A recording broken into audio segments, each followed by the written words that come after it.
vlog 11. Vlog 10 was just 2 days ago, but I said if it gets 1,500 likes, I'm gonna post another one, so here I am filming. It is Tuesday and it's a work day for me. I've been up since 9 a.m. kind of just coding. Yeah, in this video, I'm gonna take you guys along a day in my life again. The topic of the video would be what the title says, and I think it's a cool story. I haven't really talked about it in a video yet, and I think it's gonna be inspiring to some of you, so hope you guys stick around and enjoy vlog 11.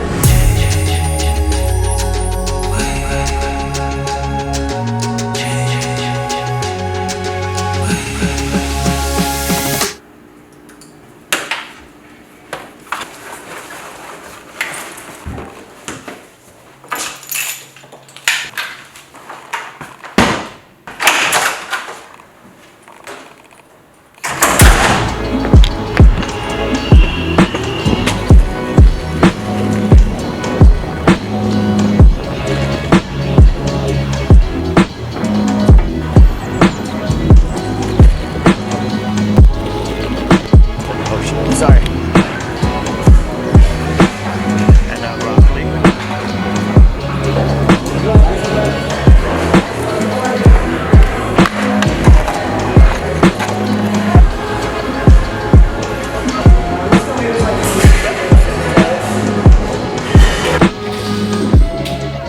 I always try to get these pressed juicy drinks and take them once in a while. This is the ginger shot and this is the citrus too.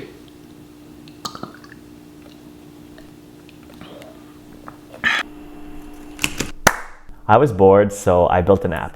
Let me set the scene. So it was March of 2020. I was living in New York at the time, Manhattan, and we were becoming one of the hot spots for COVID in the US. You know, at the time, we knew nothing about COVID, so my mom and my parents were really worried for me, so they wanted me out of the city.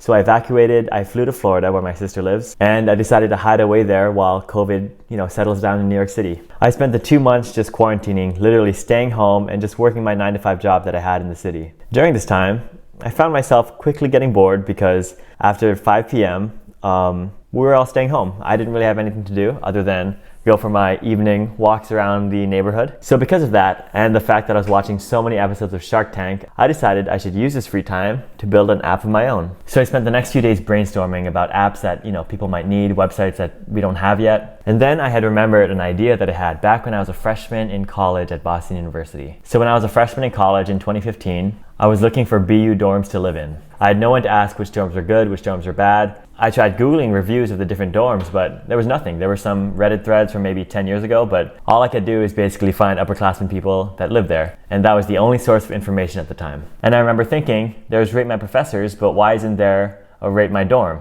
If you don't know what Rate My Professors is, it's a website to write reviews on your college professors. And it's a huge website. About 9 million students use it every month. And if you were to ask any college student, I'm sure they would know what that website is, and I'm sure they've used it. So 18-year-old Jed was thinking, wow, there's a whole market of people looking for dorm reviews online, and there's no website to support that. So I ended up forgetting about that idea, and 5 years passed, and I just remembered it on March of 2020. So I decided to get to work and build that app idea myself. I knew I was gonna code this website by myself. I didn't really wanna involve anyone, other programmers, because I had so much free time, I might as well just make this entirely my own vision, entirely my own product. The first thing I needed was a website domain name, and obviously I wanted ratemydorm.com, but it was taken, but it was for sale for $2,500. And immediately off the bat, I was just like, nope, that's way too expensive. So I tried looking up other domains. I saw that ratecollegedorms.com was free, and I bought that one for $10 a year, something like that. And I sat with it for 2 days, thinking ratecollegedorms.com. It just didn't sound like a website that people would remember. And I knew that if I were to do a dorm review website, it had to be ratemydorm.com because Rate My Professors is so popular already,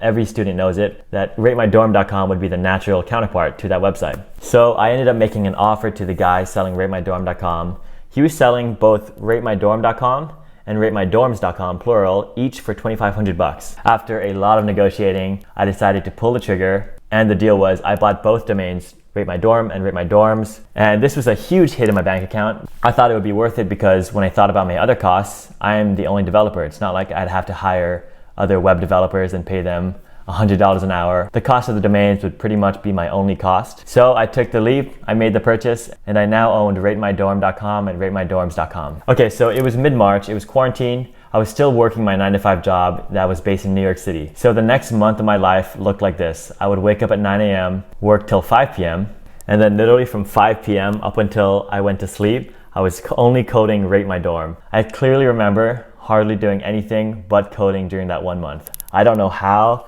I had that kind of motivation, but I remember at the end of the day thinking that, wow, I only spent 2 hours or 1 hour, 2 hours not coding today. And I really don't have that discipline now. I don't know where that went, but I really just had this, Zuckerberg mindset that I was about to build an app that everyone's gonna use. So I was so motivated that, this is gonna be the next big thing.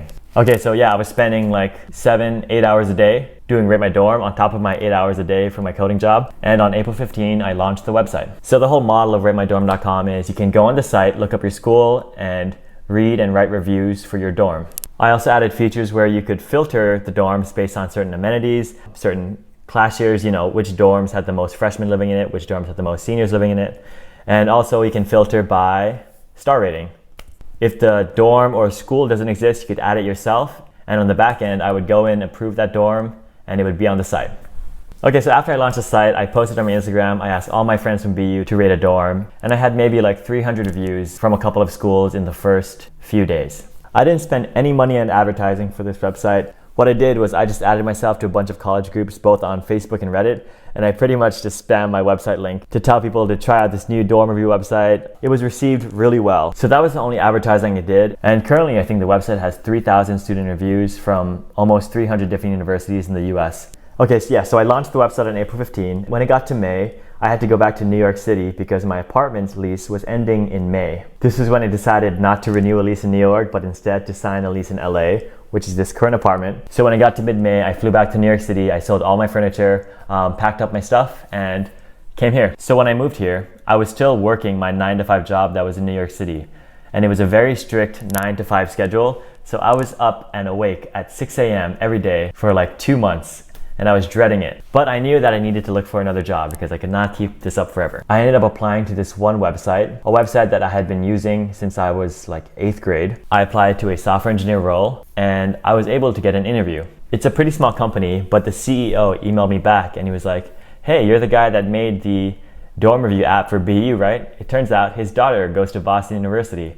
And at the time, the BU had maybe like 300 something dorm reviews. Anyway, he gave me an interview. So I interviewed with him and he didn't ask me at all about the work I did in the 1.5 months I was working in my New York City job as a software engineer. All he was asking about was the work I did for Rate My Dorm and what I used to build it. And yeah, it's funny because I spent 1.5 years with a real work experience, but instead the interview was all about the work I did in 1 month while I was quarantining as a personal project. The interview went really well. He gave me an offer 3 days later and I accepted. So this current job that I accepted, it came with a pretty good pay raise from my last job. And I already saw that as an investment returned on the $2,500 that I spent on the domains. When I got this raise and got this job, I felt not pressured to make up that $2,500 anymore because, this website gave me a new job. So I was very happy, very grateful. Now, if you watched my 6-figure video, I explained that if you don't have any work experience on your resume, the best thing you could do for your resume and for your future is to work on personal projects. Because with personal projects, you could literally show your interviewer just how good you are in programming because they could go on, for example, he went on ratemydorm.com and he saw what I did. In terms of where ratemydorm.com is now, I haven't really done anything on that website since I got this new job. Students only just got back to their dorm, so it was a really slow year in 2020 in terms of doing big work for Rate My Dorm.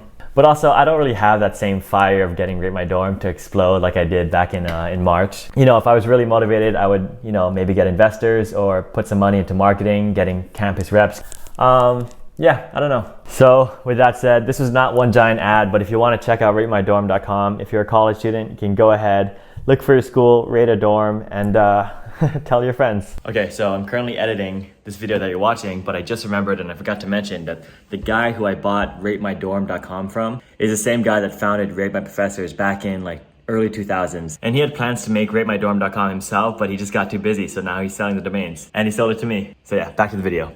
Okay, so it's 5:13 p.m. I hope you guys learned something from this little story, but I'm gonna finish up work and now I'm gonna leave to work out. If you guys enjoyed that story, please like and comment on the video. And I do want to thank you guys for always tuning into my vlogs. It means a lot. It makes me want to keep going and it's really motivating for me. So thank you guys. It's time to go to the gym.